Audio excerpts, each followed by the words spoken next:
Hello friend, સ્વાગત છે તમારું મારી ગુજરાતી રસોઈ ટિપ્સ ચેનલમાં। તો આજે આપણે બનાવીશું દેશી ચણાનું શાક। દેશી ચણાનું શાકની અંદર બી આજે હું તમને સિક્રેટ ટ્રીક બતાવીશ। ટ્રીક આ તમે ક્યારેય નહીં કરી હોય। તો ચાલો આપણે શરૂ કરીએ। તો મેં અહીંયા દેશી ચણાને પલાળીને બાફી લીધેલા છે। અહીંયા મેં તાવડી મૂકી છે, એની અંદર મેં 2 મોટી ચમચી તેલ નાખેલું છે। 1 ચમચી આપણે જીરું નાખીશું। જીરું આપણું કકડી ગયું છે। 1 ચમચી અહીંયા આપણે વલિયાળી નાખીશું। બધું સારી રીતે કકડી જાય એટલે મેં અહીંયા લસણની કળી લીધી છે, 3 લવિંગ લીધા છે, 1 ઇંચ આદુનો ટુકડો એને ઝીણો ઝીણો સમારી લીધેલો છે અને 2 લીલા મરચાં લીધેલા છે। આપણે બધું નાખી દઈશું।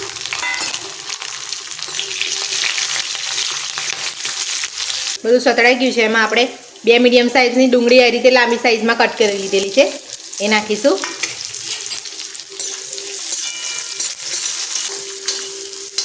ડુંગળી આપણે 2 મિનિટ માટે સાતળવાની છે। આપણી 2 મિનિટ થઈ ગઈ છે। હવે આપણે એને લાંબી સાઇઝમાં કટ કરેલા 2 મીડિયમ સાઇઝના ટામેટા લીધેલા છે, એ નાખીશું। સ્વાદ પ્રમાણે મીઠું નાખીશું।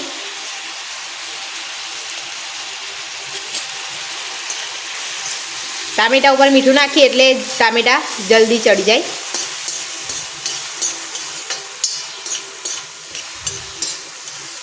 તો તમે જોઈ શકો છો આપણા ટામેટા એકદમ કૂક થઈ ગયા છે। હવે આપણે ગેસ બંધ કરી દઈશું અને બધું ઠંડુ કરી લઈશું। એક થાળીમાં કાઢવાનું છે। આપણે એક થાળીમાં કાઢીને ઠંડુ થવા દઈશું। આવી રીતે એક આપણે થાળીમાં કાઢીને પહોળું કરી લેવાનું છે, તો જલ્દી આપણું ઠંડુ થઈ જાય। આપણે એને ઠંડુ થવા દઈશું। 2 થી 5 મિનિટ લાગશે ઠંડુ થતાં। બધું ઠંડુ પડી ગયું છે। હવે આપણે એક મિક્સર જારમાં કાઢી લઈશું।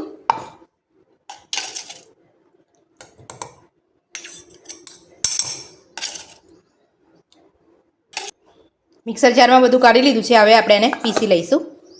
આપણે બધું પીસી લીધેલું છે। હવે આપણે 2 ચમચી અહીંયા ફરી તેલ નાખેલું છે તાવડીમાં।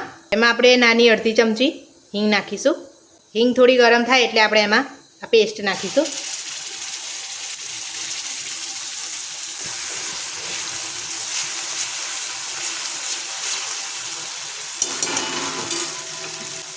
ગેસ આપણે મીડિયમ ટુ સ્લો રાખવાનો છે, ફૂલ નથી રાખવાનો।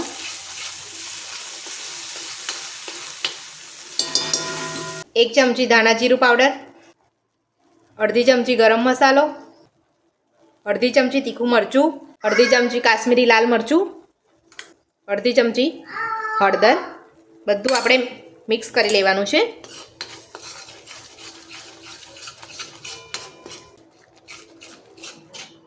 ગ્રેવી આપણી થઈ ગઈ છે। હવે આપણે એમાં નાખીશું મોરું દહીં 2 ચમચી।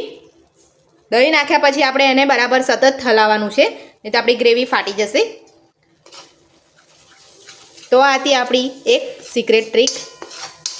આવી રીતે તમે ચણાનું શાક બનાવશો દેશી ચણાનું, તો એકદમ સરસ ટેસ્ટમાં થશે।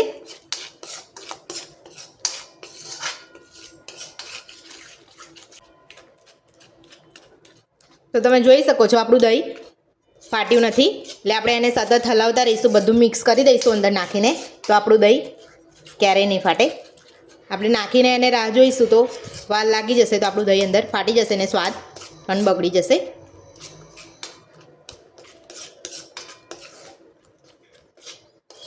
હવે આપણે એમાં નાખીશું જે ચણા બાફ્યા હતા એ પાણી, બાફેલા ચણાનું પાણી નાખીશું।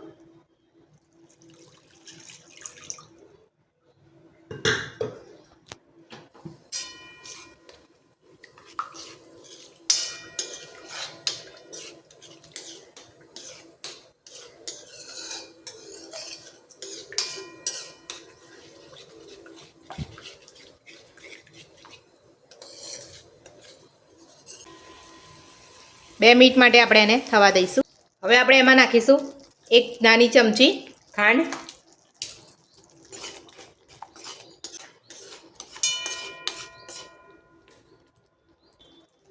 બધી ગ્રેવી સરસ થઈ ગઈ છે। હવે આપણે એમાં નાખીશું ચણા,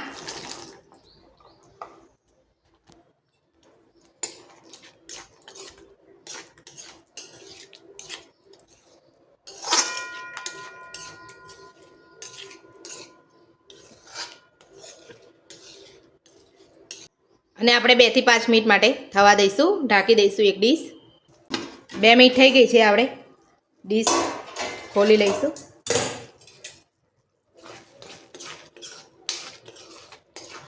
તો આપણા દેશી ચણાનું શાક બનીને તૈયાર છે. તો હવે આપણે એની ઉપર નાખીશું દાણા. હવે આપણે સર્વ કરી લઈશું. દેશી ચણાનું શાક આપણું બનીને તૈયાર છે. જો તમને મારી આજની રેસીપી ગમી હોય તો મારા વિડીયોને લાઇક કરજો, ચેનલને સબસ્ક્રાઈબ કરજો, તમારા મિત્રોને શેર કરજો. Thank you.